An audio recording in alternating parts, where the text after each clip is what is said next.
Subscribe करें career talks channel और पाएं more career insights and tips and tricks for smart exam preparation. नमस्कार दोस्तों, मैं हूं मनीष और आपका स्वागत है करियर टॉक्स चैनल में।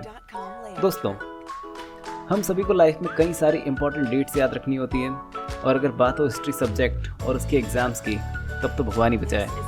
हिस्ट्री में कई सारे छोटे बड़े इवेंट्स हुए हैं, कई बहुत इंपॉर्टेंट हैं और कुछ की तो बस हेडलाइन याद रखना ही काफ़ी है और सब कुछ याद रखना बहुत डिफ़िकल्ट है। जैसे फॉर एग्जांपल, अगर हम वर्ल्ड हिस्ट्री पढ़ रहे हैं और हमें 1910 से लेके 2008 तक की सबसे इम्पॉर्टेंट इवेंट्स को मेमोराइज़ करना है, जैसे Russian revolution, world war 2, cold war, इंसान का पहली बार स्पेस में जाना, इंसान का चांद पर पहला कदम एंड कोल्ड वॉर का एंड और 2007 से 2008 का फाइनेंशियल क्राइसिस।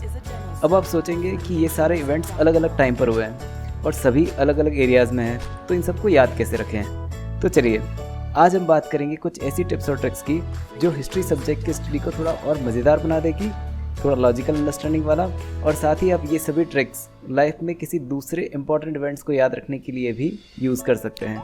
दोस्तों, आगे बढ़ने से पहले मैं आपको एक बहुत ही इंपॉर्टेंट मैसेज देना चाहता हूँ। CBSE और स्टेट बोर्ड के एग्ज़ाम प्रिपरेशन के लिए एक बहुत ही बेहतरीन ऐप अवेलेबल है जिसका नाम है OA एग्ज़ाम्स। इस ऐप में आप प्रीवियस 10 ईयर्स के सभी सब्जेक्ट के सॉल्व पेपर डाउनलोड कर सकते हैं। यहाँ सब्जेक्ट्स और चैप्टर्स का पूरा एनालिसिस अवेलेबल है और साथ ही आप NCERT की सभी बुक्स भी डाउनलोड कर सकते हैं। इस ऐप का लिंक मैंने नीचे डिस्क्रिप्शन में दिया है, वहाँ से आप इसे डाउनलोड करें। तो चलिए शुरू करते हैं। दोस्तों, हिस्ट्री में कई सारे अलग अलग तरह के इवेंट या घटनाएं हुई हैं। कुछ एक दूसरे से जुड़ी हुई थी तो कुछ एकदम अलग। इन सबको याद करने का एक बेहतरीन तरीका है कि हम इनकी एक टाइमलाइन बना लें। तो सबसे पहले आपको एक टाइम फ्रेम डिसाइड करना है। जैसे हमने वर्ल्ड हिस्ट्री वाला जो एग्जाम्पल लिया है उसी की बात करते हैं। हमने हिस्ट्री के 1910 से 2008 तक के सारे इंपॉर्टेंट इवेंट्स याद करने हैं।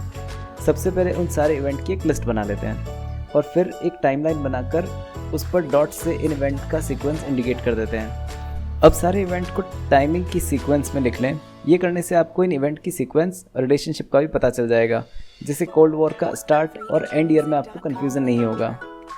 दोस्तों, ये टाइमलाइन वाला कॉन्सेप्ट बहुत ही आम है और अगर आपने कभी फेसबुक चलाया है तो आपने अपनी या किसी फ्रेंड की प्रोफाइल ओपन करने के टाइम राइट हैंड साइड में एक टाइमलाइन को एक फंक्शनलिटी मिलती है, वो आपने देखी होगी।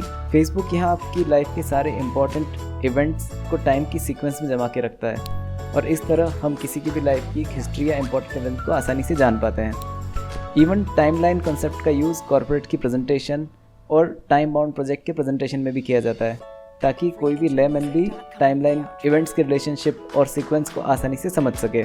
चलिए अब बात करते हैं दूसरे मेथड की।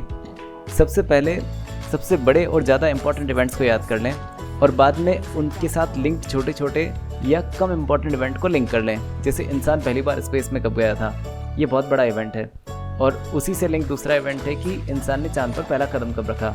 तो इस तरीके से आपको मोटे तौर पर इवेंट्स के नेचर का आइडिया तो हो ही जाएगा।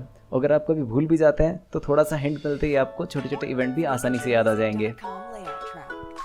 तीसरी मेथड, सभी इवेंट्स या घटनाओं का एक जनरल सीक्वेंस बनाने की कोशिश करें। जैसे आप इंडिया और वर्ल्ड हिस्ट्री या इन्वेंशन और वॉर हिस्ट्री को अलग अलग से याद कर सकते हैं। उनकी अलग ग्रुपिंग बना लें, उनके इवेंट की एक अलग ग्रुपिंग बनाएं। इससे आपको सारे रिलेवेंट इवेंट याद करने में आसानी होगी और कोई भी मेमोरी मिक्स या कन्फ्यूज़न नहीं होगा। तो इसी तरह से आप बहुत आसानी से हिस्ट्री सब्जेक्ट पढ़ भी सकते हैं, उसे लॉजिकली याद भी रख सकते हैं और कहीं भी आपको कम से कम कन्फ्यूज़न होगा और आप एग्ज़ाम में बहुत अच्छे मार्क्स स्कोर कर सकते हैं। दोस्तों, मुझे उम्मीद है आपको ये वीडियो पसंद आया होगा। आप अपने कमेंट्स और सुझाव नीचे मेरे कमेंट बॉक्स में लिख सकते हैं। जय हिंद।